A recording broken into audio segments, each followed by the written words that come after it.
Meu marido obrigava nossa filha a chamá-lo de tio. Tudo para que seu primeiro amor nunca soubesse que nós existíamos. Nossa filha deu a ele 100 cupons de perdão. Ele disse que ela deveria rasgar toda vez que ele escolhesse outra menina em vez dela. No dia em que ela completou 6 anos, restavam apenas 3. E os fogos de artifício que ela acreditava serem para ela acabaram formando o nome de outra menina no céu. Ethan já tinha percebido que eu havia parado de tentar impedi-lo. Toda vez que inventava uma desculpa para ir ver Madison Reed e a filha dela, nem mesmo nossa própria filha chorava mais.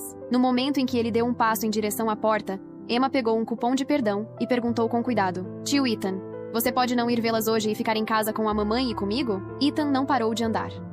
Sua voz veio da porta, carregada de impaciência. Emma, comporte-se. Lily está doente e eu preciso cuidar dela. Além disso, você ainda tem muitos cupons. É só rasgar este. E lembre-se de me perdoar depois de usá-lo. Os olhos de Emma ficaram vermelhos.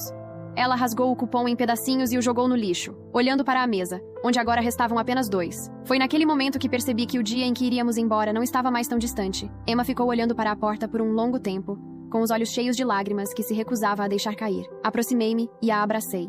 Mas ela segurou a barra da minha blusa, ergueu os olhos para mim e perguntou com a voz embargada: Mamãe, por que o tio Ethan não gosta de mim? Eu não sou uma menina boazinha? Minha garganta se fechou. Passei a mão pelos cabelos dela. Emma, você é o tesouro mais comportado da mamãe. E o tio Ethan gostava dela, sim.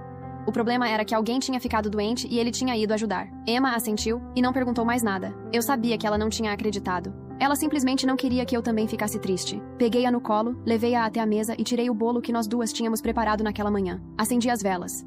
Emma estava prestes a fazer seu pedido quando ouvimos fogos de artifício do lado de fora da janela. Então, a voz de Ethan ecoou de um enorme telão perto do rio. Ele estava parado no centro da tela, com a expressão mais carinhosa do mundo. Hoje é o aniversário de uma menina muito especial. Quero dar os parabéns a ela daqui. Todos os fogos de artifício da cidade são para ela. Os olhos de Emma estavam grudados na tela. Seu rosto se iluminou. Ela abraçou minha perna e começou a rir. Mamãe! O tio Ethan lembrou do meu aniversário. Ele não esqueceu. Sorri e acariciei seus cabelos. As bochechas dela estavam vermelhas de emoção, e havia um pequeno papel verde em sua mão. Mamãe, meu desejo deste ano é devolver para o tio Ethan o cupom de perdão de hoje. Ele foi ajudar alguém, mas mesmo assim lembrou do meu aniversário. Eu não deveria ter rasgado. Os fogos explodiram exatamente à meia-noite, e as palavras que desenharam no céu atravessaram nossos olhos como facas. Querida Lily, feliz aniversário de 5 anos. Com amor, papai Ethan. Entre as explosões dos fogos, Emma deixou cair o cupom que segurava e jogou os outros 2 que restavam no lixo. Eu nunca mais vou perdoar o tio Ethan. Ela disse isso e correu para o quarto. Quando entrei, ela já estava encolhida na cama, dormindo, com marcas de lágrimas nas bochechas e abraçada a uma fotografia de nós 3 em um parque de diversões. Emma adorava aquela foto.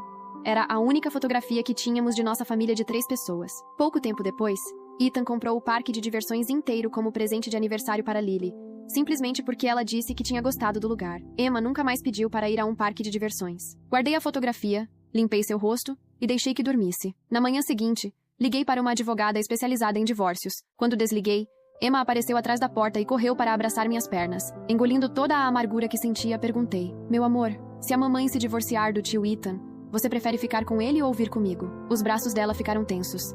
Emma abaixou a cabeça. A gente realmente precisa ir embora, mamãe? Meu coração apertou. O tio Ethan prometeu que, quando eu fizer 7 anos, ele vai deixar eu chamar ele de papai. Ela levantou os olhos para mim. Podemos esperar só mais um pouquinho? Podemos dar mais uma chance para ele? Meu peito doeu. Durante todos aqueles anos, Ethan se recusou a tornar nosso relacionamento público para que Madison não tivesse ideias erradas. Mas aquilo nem sequer era o pior. Desde o dia em que nossa filha nasceu, ele nunca permitiu que ela o chamasse de pai. Eu ainda me lembrava da única vez em que Emma reuniu coragem suficiente para chamá-lo de papai. Ethan explodiu. Ele a obrigou a se ajoelhar na entrada de casa e gritar: Tio Ethan! 3.000 vezes. Até ela quase perder a voz. Depois daquele dia, dentro ou fora de casa, Emma nunca mais teve coragem de chamá-lo de pai. Era sempre tio Ethan. E agora ela estava diante de mim, retirando do lixo os cupons que havia jogado fora no dia anterior. Olha, mamãe, ainda sobrou um. Ela segurou o papel verde. Vamos dar mais uma chance para ele. Seus olhos estavam inchados de tanto chorar, mas havia uma determinação neles que partiu meu coração. Acariciei seus cabelos, suspirei e concordei. Ethan não voltou para casa depois daquele dia. Certa tarde, Emma apareceu segurando um convite, com os olhos cheios de esperança. Mamãe, a professora disse que os 2 pais precisam ir à reunião. Você pode ir com o tio Ethan? É que eu prometi para os meus colegas que eles conheceriam meu pai. Peguei o convite, hesitante. Mas ao ver toda aquela esperança no rosto dela, não consegui decepcioná-la. Em 5 anos de casamento, Ethan nunca tinha ido a uma única reunião escolar. Liguei para confirmar. Uma voz infantil atendeu. Alô? Você está procurando meu papai? Ethan está tomando banho. Ele já vai sair. Minhas unhas se enterraram na palma da minha mão. Desliguei. Eu estava prestes a dizer para Emma que o tio Ethan provavelmente não conseguiria ir quando ele me ligou de volta. Olivia, ela é pequena e ainda não sabe diferenciar tio Ethan de papai. Não entenda errado. Emma é minha única filha. Ele parecia patético tentando se explicar. Brincando com o último cupom que ainda restava, perguntei friamente. Você vai à reunião de pais da Emma? Ethan tentou responder, mas eu o interrompi. Você já perdeu o aniversário dela. Também vai perder a reunião? Ethan ficou em silêncio por um longo tempo. Eu vou. Desta vez eu realmente vou. Emma está brava comigo? Você pode explicar para ela. Assim que tive uma resposta clara, desliguei. Emma me viu assentir e deu um pulo de felicidade. Ainda faltavam vários dias para a reunião, mas ela já tinha começado a escolher a roupa que usaria. No dia da reunião, acordou cedo e pediu que eu fizesse uma trança bonita em seus cabelos. Vestiu seu conjunto favorito. Seus olhos brilhavam e ela exibia um sorriso enorme. Vê-la tão animada criou um nó em meu peito. Mandei uma mensagem para Ethan. Ethan, não esqueça que você prometeu ir hoje à reunião da Emma. Ele respondeu com uma mensagem de voz. Você e Emma podem ir na frente. Eu chego daqui a pouco. Ao fundo, ouvi Lily chamando Ethan de papai. E ouvi Madison sendo chamada de mamãe. Ele estava mentindo para nós novamente. Toda aquela história sobre trabalhar até tarde não passava de uma desculpa para ficar com as duas. Antigamente, eu teria feito um escândalo. Dessa vez, respondi apenas. Se você decepcionar Emma novamente, desta vez ela não vai mais perdoá-lo. Então entrei no carro com minha filha e fui para a escola sem esperar uma resposta. A reunião estava prestes a começar. Ethan não tinha chegado. Emma não parava de olhar para a porta. Mandei uma mensagem perguntando onde ele estava. Ele respondeu dizendo que havia surgido uma emergência na empresa e que não conseguiria comparecer. Eu estava tentando descobrir uma maneira de explicar aquilo para Emma sem machucá-la, quando percebi que ela estava olhando para a porta. Seu rosto estava completamente branco. Segui seu olhar. Ethan, o homem que supostamente estava ocupado demais para comparecer, acabava de entrar na sala. No começo, pensei que ele estivesse tentando fazer uma surpresa para Emma. Eu já estava prestes a levantar a mão para chamá-lo. Então vi Madison agarrada ao braço dele, e Ethan carregava Lily junto ao peito. Os três pareciam uma família. Meu braço congelou no ar. Depois caiu lentamente. Ethan não nos viu. Sentou-se com toda a naturalidade, com Lily no colo e Madison ao seu lado, exatamente nos lugares reservados para os pais de Lily. Olhei imediatamente para minha filha. Emma estava com a cabeça baixa, e sobre a carteira, que estava completamente seca alguns segundos antes, agora havia uma pequena poça formada por suas lágrimas. Eu a abracei. De repente, várias crianças se aproximaram. Emma Carter, você não disse que ia trazer seu pai? Onde ele está? Você estava mentindo. Você nem tem pai. Emma continuou com a cabeça baixa. Suas orelhas ficaram vermelhas. Então, de repente, ela levantou a cabeça. Com os olhos inchados, gritou. Eu tenho pai! E apontou com toda a força na direção de Ethan. Tio Ethan! Aquele ali é o meu pai! As palavras de Emma fizeram a sala inteira explodir em murmúrios. Os outros pais começaram a olhar para mim, depois para Madison e finalmente para Ethan. Ao perceberem como o rosto de Emma era parecido com o dele, todos começaram a imaginar que Madison e Lily eram a amante e a filha ilegítima, e que eu tinha acabado de flagrá-los. Lily começou a chorar imediatamente. Ele é meu papai, não o seu. Já não basta você ficar me incomodando todos os dias na escola? Eu estava prestes a responder quando Emma segurou minha blusa com força. Entendi imediatamente. Ela não queria que eu dissesse nada. Seus olhos, cheios de lágrimas, estavam fixos em Ethan. E Ethan, sem hesitar, ficou do lado de Lily. Ele agiu como se nunca tivesse conhecido Emma em toda a vida. Sua voz saiu severa e acusadora. De quem é essa menina? Como ela ousa incomodar as outras crianças? Venha aqui e peça desculpas para Lily. Com aquelas palavras, ele se separou completamente de Emma e de mim. E, ao mesmo tempo, livrou Madison e Lily de qualquer suspeita. Fiquei furiosa. Eu estava prestes a confrontá-lo quando Emma falou primeiro, com uma voz pequena e chorosa. Desculpa, tio Ethan. Então ela se jogou nos meus braços. Mamãe, eu quero ir para casa. Você pode me levar para casa? Naquele momento, nada mais importava além dela. Peguei minha filha no colo e saí dali. No caminho de volta, Emma jogou o último cupom de perdão pela janela do carro. O pequeno papel verde foi levado pelo vento. E desapareceu. Naquela noite, arrumei todas as minhas coisas e as de Emma. Destruí tudo o que não podíamos levar, até que não restasse naquela casa qualquer sinal de que um dia tínhamos vivido ali. Deixei os documentos do divórcio e o pote dos cupons, agora completamente vazio, sobre a mesa da sala. Segurei a mão da minha filha. E nós duas embarcamos em um avião para outro país.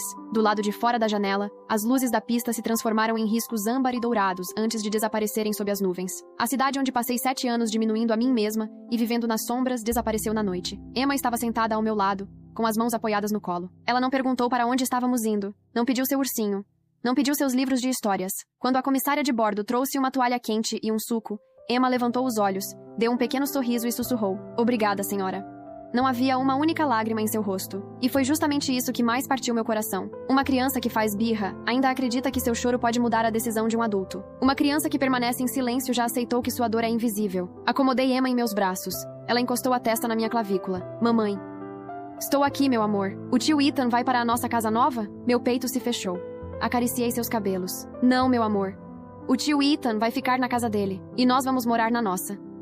Emma permaneceu imóvel por um longo tempo. Depois se afastou apenas o suficiente para olhar nos meus olhos. Tudo bem. Ela falou baixinho. De qualquer jeito, ele não tem mais cupons. Emma virou-se para a janela, fechou os olhos, e 10 minutos depois, estava dormindo. Eu permaneci acordada durante as 14 horas de voo. Em determinado momento, peguei meu celular, retirei o cartão SIM, parti-o ao meio e joguei os pedaços no compartimento do assento. Do outro lado do mundo, o dia estava amanhecendo sobre a casa de Ethan. Ele havia permanecido no hospital até as 4 da manhã. Lily tinha sentido uma dor de ouvido que Madison, em lágrimas, insistia ter sido causada pelo estresse da reunião escolar. Na cabeça de Ethan, o que tinha acontecido na escola era apenas mais uma pequena briga doméstica. Ele esperava chegar em casa, me encontrar preparando o café da manhã e ouvir Emma correndo pelo corredor. Ele até havia pedido ao assistente que comprasse uma casa de bonecas de edição limitada para deixar na entrada como pedido de desculpas. Quando abriu a porta às 6:30 da manhã, a casa estava completamente escura. Olivia? Ele chamou enquanto afrouxava a gravata. Emma? Ninguém respondeu. Não havia cheiro de café. Não havia desenhos animados passando na televisão. Ethan acendeu a luz. A sala estava impecável. Impecável demais. De uma maneira quase antinatural. Sobre a mesa de jantar, onde Emma sempre deixava seus lápis de cor, não havia absolutamente nada. Apenas um envelope grosso. E um pote de vidro. Ele abriu primeiro o envelope. Dentro estava o acordo completo de divórcio. Eu havia assinado cada página com a mão perfeitamente firme. Renunciei a tudo. Ao fundo fiduciário da família dele. Às ações. Às propriedades. A pensão a qual eu teria direito. Exigia apenas 2 coisas. A guarda total de Emma Carter, e que Ethan jamais pudesse se aproximar a menos de 8 quilômetros dela. Ao lado do envelope estava o pote de vidro, vazio. Não havia mais nenhum papel verde dentro dele. Ethan correu para o quarto de Emma. O quarto cor-de-rosa estava vazio. A cama não tinha lençóis.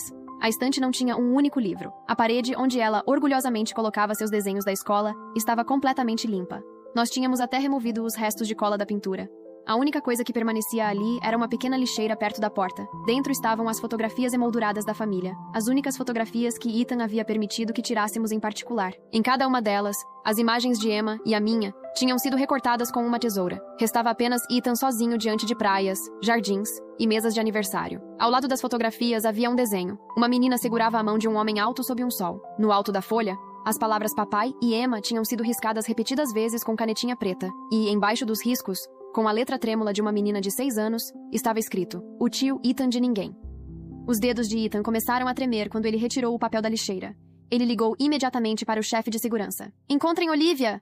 Sua voz ecoou pela casa vazia. Descubram para onde ela levou minha filha. Verifiquem hotéis, estações, aeroportos, agora. Às 6:30 daquela manhã, Ethan Carter ainda não entendia o que tinha perdido. Ele acreditava que aquilo era apenas uma birra. Acreditava que voltaríamos antes do jantar. E ainda havia 2 coisas que ele precisava descobrir. A primeira, por que eu tinha conseguido assinar um documento abrindo mão de cada centavo dele sem que minha mão tremesse? Quem eu era antes de me casar com Ethan? E a segunda, ele ainda levaria 2 anos para ver Emma novamente.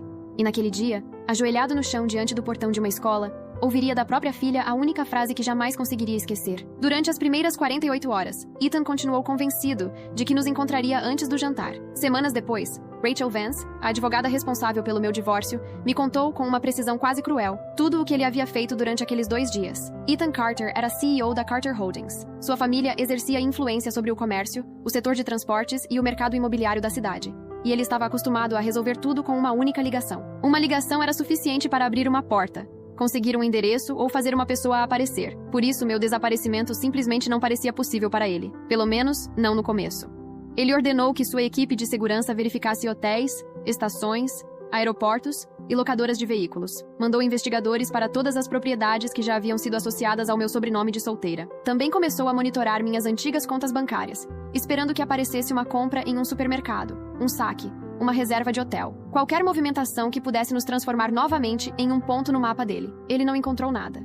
Durante a primeira noite, ligou tantas vezes para meu número que seu telefone praticamente decorou aquela linha que já estava desconectada. Depois tentou o telefone de casa.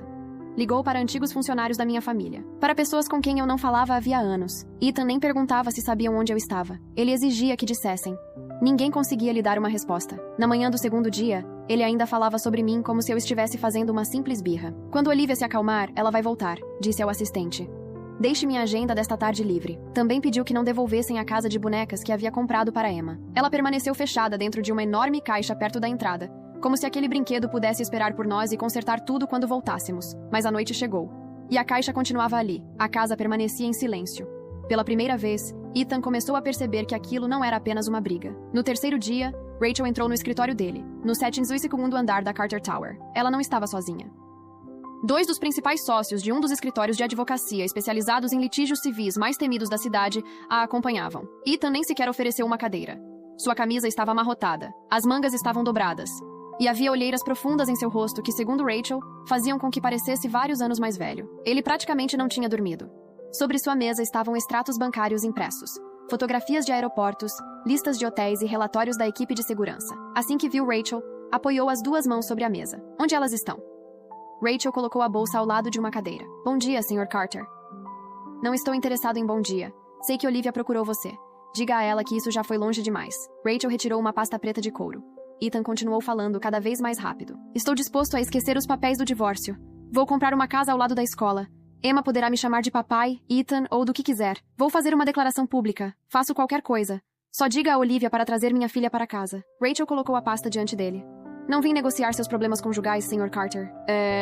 Então por que veio? Para entregar a notificação formal da renúncia total aos bens, a decisão de divórcio processada de acordo com as cláusulas de abandono previstas no acordo pré-nupcial e a documentação referente ao registro legal de Emma. Ethan parou de se mexer. O que você acabou de dizer? Que Olivia dissolveu legalmente o casamento. Ele soltou uma risada curta e incrédula. Ela não pode fazer isso sem mim. No seu caso, pode. Rachel abriu a pasta e apontou para várias páginas. 6 anos antes, quando Ethan insistiu em criar um acordo pré-nupcial discreto o suficiente para que Madison jamais descobrisse que ele era casado, ele havia exigido uma cláusula destinada a proteger seus próprios bens. Segundo aquela cláusula, caso um dos cônjuges abandonasse efetivamente a convivência por mais de 180 dias durante um ano, o outro poderia solicitar unilateralmente a dissolução do casamento, sem exigir participação financeira nos bens. Ethan acreditava que aquela cláusula só poderia beneficiá-lo. Rachel havia documentado os últimos 3 anos. 214 noites, disse ela. O quê? 214 noites fora da residência conjugal durante o último período considerado. Na residência de Madison Reed, acompanhando-a em viagens particulares ou ficando hospedado perto dela. O rosto de Ethan perdeu a cor. Eu estava ajudando. Madison estava doente. A lei não diferencia caridade de abandono conjugal quando o resultado é o mesmo. Eu não abandonei Olivia. Rachel o encarou sem piscar. Sua filha precisou apresentá-lo como tio durante 6 anos. Ethan cerrou a mandíbula.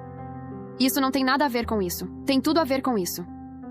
Ethan contornou a mesa e pegou uma das folhas, como se estivesse procurando algum erro técnico capaz de salvá-lo. Certo. Se ela quer o divórcio, que se divorcie. Mas ela não pode simplesmente desaparecer com Emma. E também não pode abrir mão de tudo assim. O que ela espera? Que eu acredite que foi embora sem dinheiro? Rachel fechou lentamente a pasta.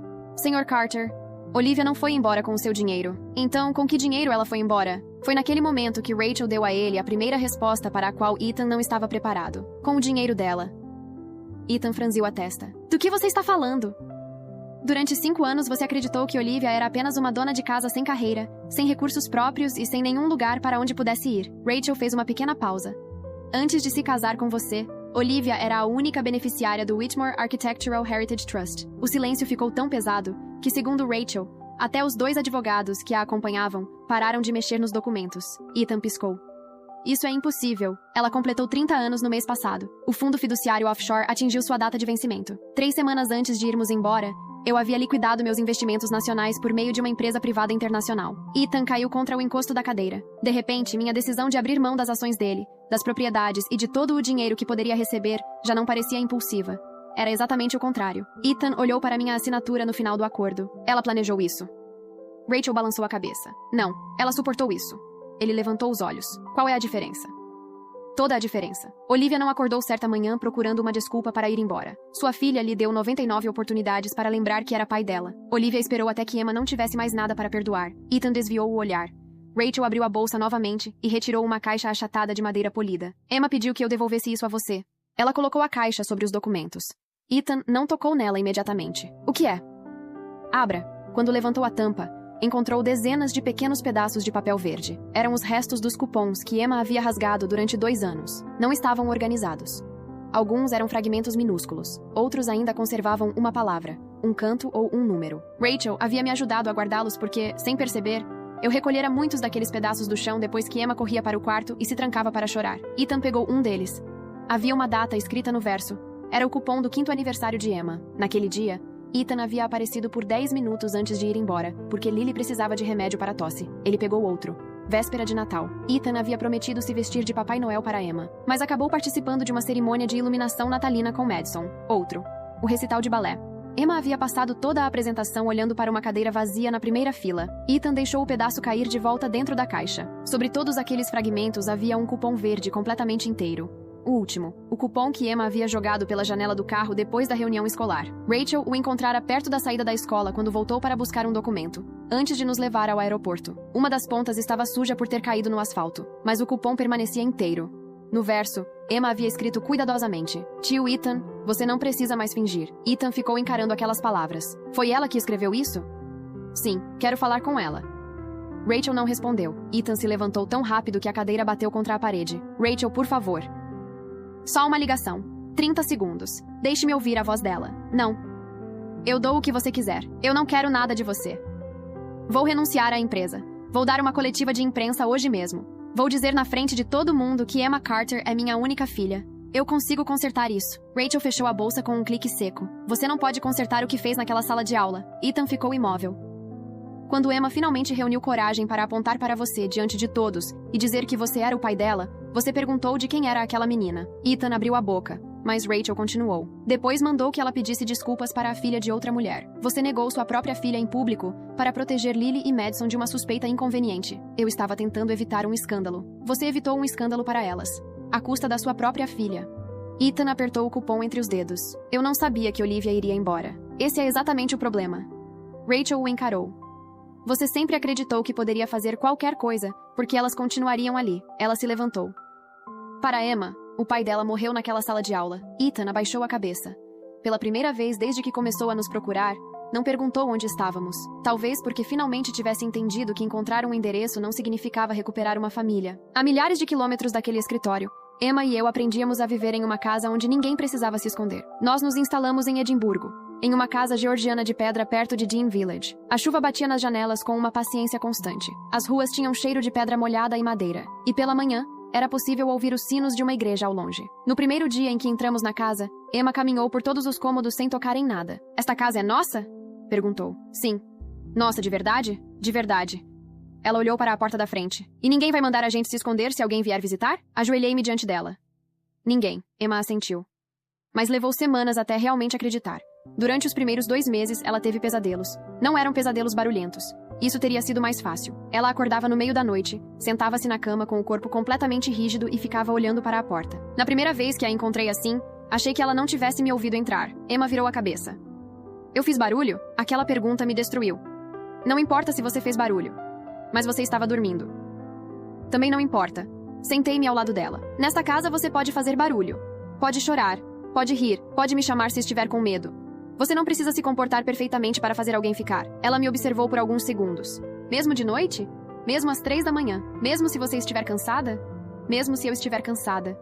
Peguei-a no colo e a levei até a cadeira de balanço perto da janela. Enrolei Emma em uma manta de lã e a balancei enquanto a chuva escorria pelo vidro. Você está segura aqui. Repeti. Esta é a nossa casa. Não sei exatamente quando ela começou a acreditar em mim. Aconteceu aos poucos. Primeiro, parou de pedir permissão para ligar a televisão. Depois, parou de abaixar a voz sempre que alguém batia à porta. Então começou a cantar enquanto tomava banho. Na primeira vez que ouvi Emma gargalhando dentro do quarto, precisei fechar os olhos e me apoiar contra a parede do corredor. Não porque estivesse triste, mas porque não conseguia me lembrar da última vez em que havia ouvido minha filha rir daquele jeito, sem antes verificar se Ethan estava por perto. Na primavera, matriculei Emma em uma escola primária perto de um parque. Na noite anterior ao primeiro dia de aula, ela deixou o uniforme perfeitamente dobrado sobre uma cadeira. Mamãe? Sim. As crianças daqui sabem quem é o tio Ethan? Não. E a Lily? Também não. Emma pensou por alguns segundos. Então eu não preciso explicar nada. Você não precisa explicar nada que não queira. Ela continuou pensando. Posso dizer que moro com você? Claro. Só com você? Só comigo. Ela sorriu. Na manhã seguinte, caminhamos juntas até o portão de ferro da escola. Eu estava muito mais nervosa do que ela. Depois do que havia acontecido em sua antiga sala de aula, Uma parte de mim acreditava que qualquer olhar poderia machucá-la novamente. Emma ajeitou a mochila. Mamãe, você já pode ir. Tem certeza? Tenho. Ela deu 2 passos. Então voltou correndo e me abraçou com força. Mas vem me buscar. Sempre. Só então ela entrou. Passei o dia inteiro olhando para o relógio. Quando o sinal da saída tocou, eu já estava esperando no portão antes mesmo de a primeira criança aparecer. Emma saiu de mãos dadas com uma menina ruiva usando botas amarelas. As duas pulavam nas poças e riam de alguma coisa que eu não conseguia ouvir. Quando me viu, Emma soltou a mão da amiga. Mamãe! Ela correu na minha direção com a mochila quicando nas costas. Sua voz saiu alta, clara. Sem medo. Emma me abraçou pela cintura e começou a falar tão rápido que eu mal conseguia acompanhar. Eu tenho uma amiga. O nome dela é Macy. Ela gosta de coelhos e sabe fazer uma trança de 4 partes. E a professora disse que meu desenho ficou bonito. E amanhã podemos levar uma fruta para dividir. Comecei a rir. Respira. E olha. Ela tirou do bolso uma folha amassada. Era uma aquarela de uma casa de pedra com uma árvore enorme no jardim. Debaixo da árvore havia 2 figuras. Uma mulher e uma menina de mãos dadas. As duas tinham sorrisos tortos e grandes demais. No canto superior, usando tinta roxa, Emma havia escrito: Nossa família de verdade. Fiquei olhando para o desenho. O sorriso de Emma diminuiu um pouco. Ficou feio? Ajoelhei-me no chão molhado e a abracei. É o desenho mais bonito que eu já vi na minha vida. Enterrei o rosto no cachecol dela para que não me visse chorando. Pela primeira vez em 6 anos, nenhuma de nós duas tinha medo de voltar para casa. Enquanto nossa vida começava a criar raízes, a vida de Ethan desmoronava. E não foi porque eu fiz alguma coisa.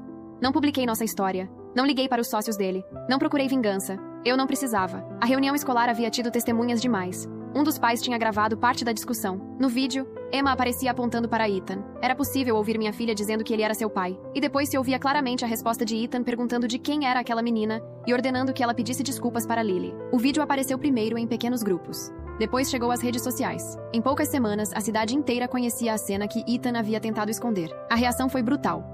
Ethan tinha construído sua reputação em torno de disciplina, estabilidade e do sobrenome da família. Para as pessoas que faziam parte daquele círculo, negar publicamente a própria filha biológica para proteger seu primeiro amor não parecia apenas um problema familiar, parecia covardia.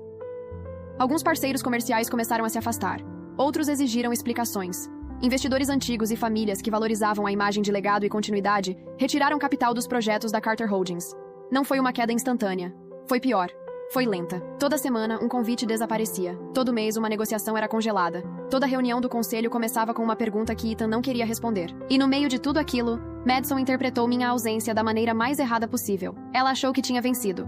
Como eu não estava mais lá e Ethan supostamente não precisava mais esconder ninguém, Madison começou a agir como se a casa dos Carter pertencesse a ela. Levou suas coisas para a mansão sem pedir permissão. Trocou as louças, reorganizou os quartos. Demitiu uma funcionária porque ela ainda se referia a mim como Senhora Carter. E decidiu que o antigo quarto de Emma passaria a ser de Lily. Certa noite, depois de 16 horas de reuniões desastrosas, Ethan voltou para casa cheirando a uísque e cansaço. Encontrou Madison na sala de jantar com uma taça de vinho e vários catálogos de casamento abertos sobre a mesa. Lily corria pelo corredor, jogando brinquedos contra a parede enquanto gritava com uma funcionária. Madison se levantou sorrindo. Ethan, querido, eu estava justamente querendo conversar com você. Ele colocou as chaves sobre a mesa. Sobre o quê? Madison passou os braços ao redor do pescoço dele. O decorador veio hoje. Acho que deveríamos pintar o antigo quarto da Emma de lavanda. Lily precisa de um closet maior para os vestidos dos concursos. Ethan não respondeu. Madison continuou sem perceber a mudança na expressão dele. E também precisamos conversar sobre o fundo fiduciário da Lily. 20% da subsidiária de varejo seria razoável. Se vamos oficializar nosso relacionamento, quero garantir que ela esteja protegida. Ethan retirou os braços dela de seu pescoço. Saia da minha casa. Madison ficou imóvel. O quê? Pegue suas coisas, pegue sua filha e saia da minha casa. Ela soltou uma risada nervosa. Você está exausto. Conversamos amanhã. Não, Madison. Agora. Toda a doçura desapareceu do rosto dela. Você enlouqueceu? Eu desperdicei minha juventude esperando por você. Lily chama você de pai. Você prometeu cuidar de nós. Ethan a encarou com uma calma que, segundo um dos funcionários que posteriormente prestou depoimento, era mais assustadora do que um grito. Lily não é minha filha.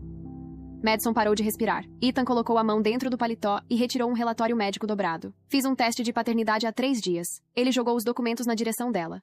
As folhas caíram no chão. Madison olhou para o resultado. Seu rosto perdeu completamente a cor. Eu posso explicar.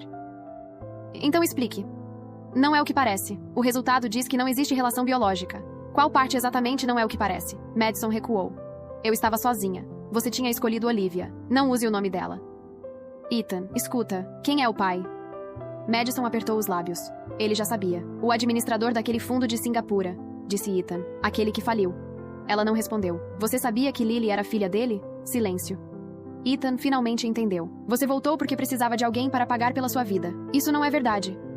Escola particular, professores particulares, viagens, roupas, médicos, a casa. Cada palavra saiu mais baixa que a anterior. Ethan olhou ao redor.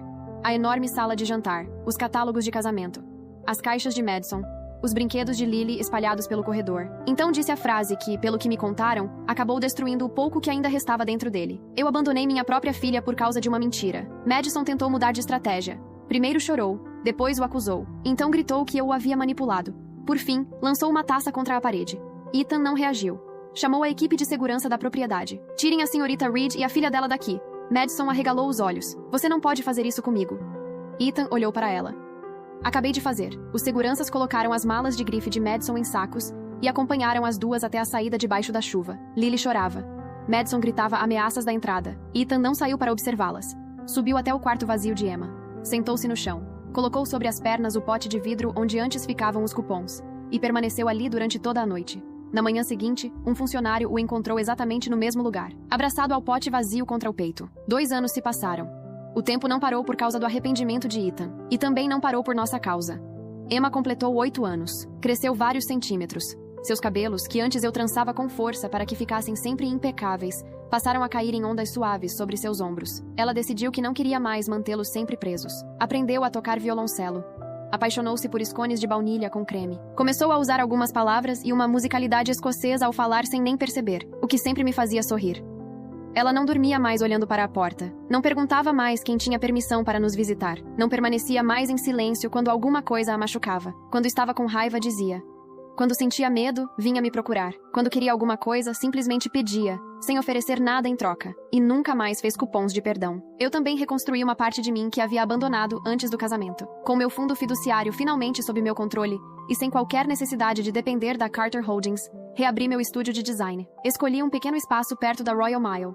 E voltei a trabalhar com aquilo que fazia antes de me transformar, aos olhos de Ethan, em uma mulher sem história própria. Nós nos especializamos em restauração histórica. Eu passava horas analisando plantas antigas, fachadas, madeira, pedra e estruturas que haviam sobrevivido por gerações, porque alguém havia decidido restaurá-las em vez de substituí-las. Às vezes, eu achava a ironia engraçada. Eu ganhava a vida restaurando construções, mas havia aprendido que nem tudo deveria ser restaurado. Algumas coisas, quando se quebram de determinada maneira, não são reconstruídas.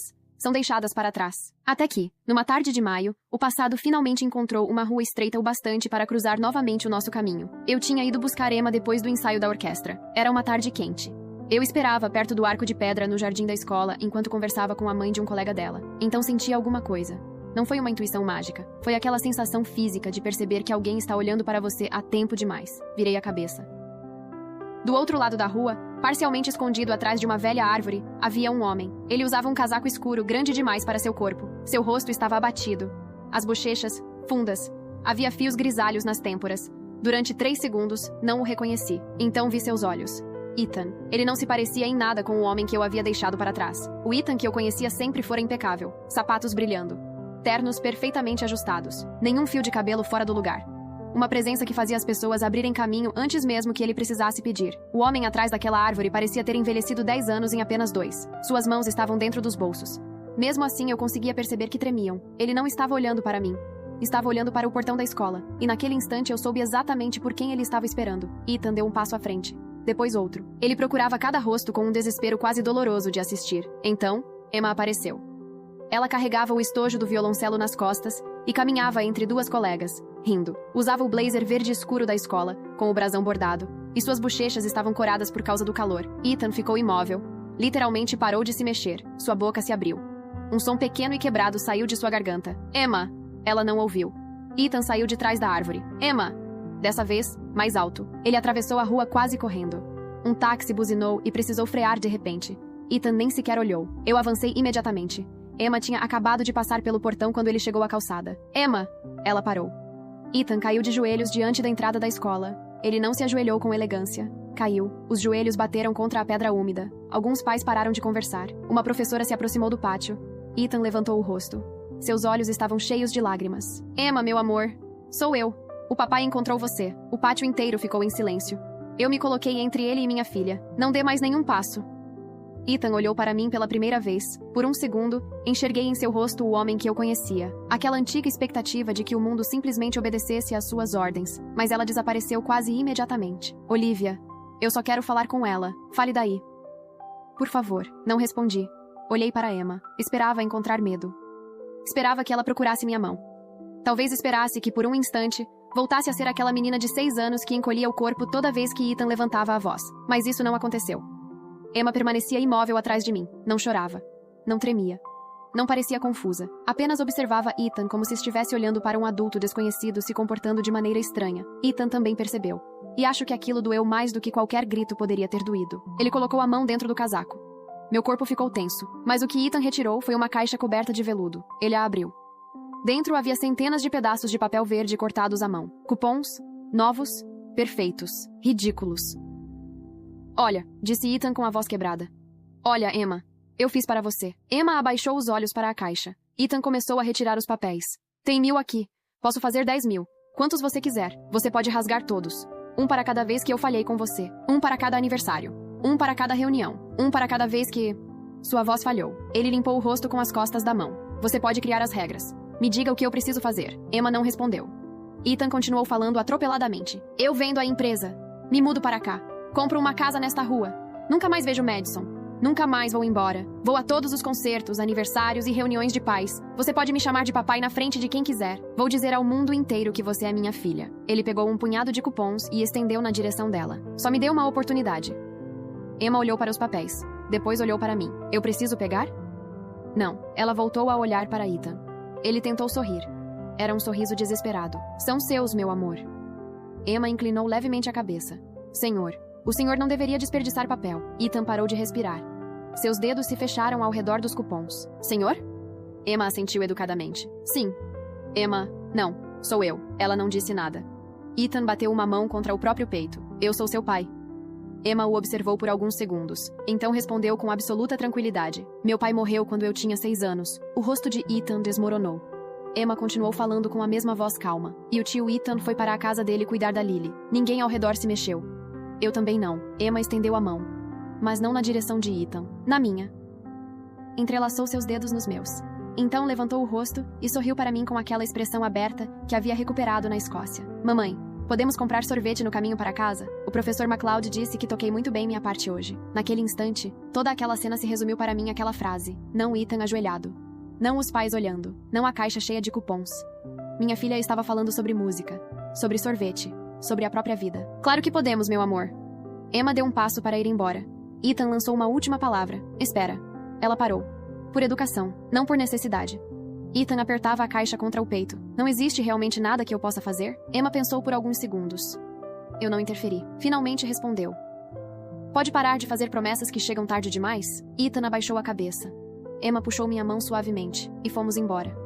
Não olhei para trás imediatamente. Eu não sentia vitória. Não sentia vontade de dizer que ele tinha procurado aquilo. Não precisava lembrá-lo de todas as noites em que Emma ficou esperando por uma porta que nunca se abriu. Não precisava dizer que Lily nunca tinha sido filha dele. Não precisava dizer que ele havia destruído a própria família para proteger uma mentira. Ele já sabia. E odiá-lo significaria continuar reservando espaço para ele dentro de mim. Eu não queria espaço para Ethan.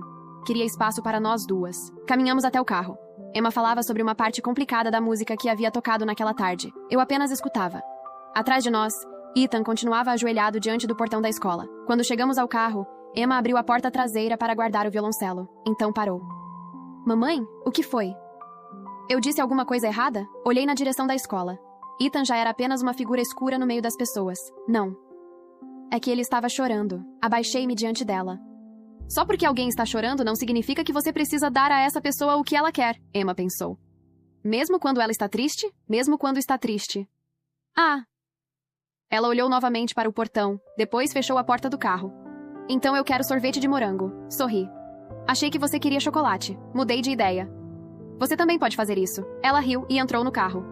Enquanto eu dirigia, Emma me contou que Macy havia errado 2 notas e que o professor tinha fingido não perceber. Depois explicou uma discussão completamente absurda sobre qual sabor de sorvete era melhor e perguntou se poderíamos ir a uma livraria no sábado. Ela não voltou a mencionar Ethan.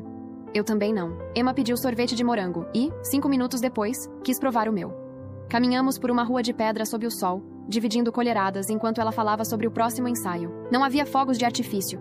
Não havia telões gigantes. Não havia presentes impossíveis. Não havia um homem prometendo que algum dia finalmente reconheceria nossa existência. Havia apenas minha filha, com uma pequena mancha de sorvete no nariz, rindo porque eu ainda não havia contado para ela. E aquilo era suficiente. Muito longe de nós, diante do portão daquela escola, Ethan Carter continuava segurando a caixa de veludo contra o peito. O vento levantou um dos cupons verdes e o arrastou pela rua, depois outro. E outro. Ele não tentou recolhê-los. Pela primeira vez, Ethan entendeu que não importava quantos cupons fabricasse. Emma já não estava mais contando. Nós também não. Continuamos caminhando. E atrás de nós, o poderoso e intocável Ethan Carter permaneceu ajoelhado sobre a pedra, abraçando 1000 cupons inúteis e chorando como uma criança destruída cujas súplicas jamais seriam atendidas.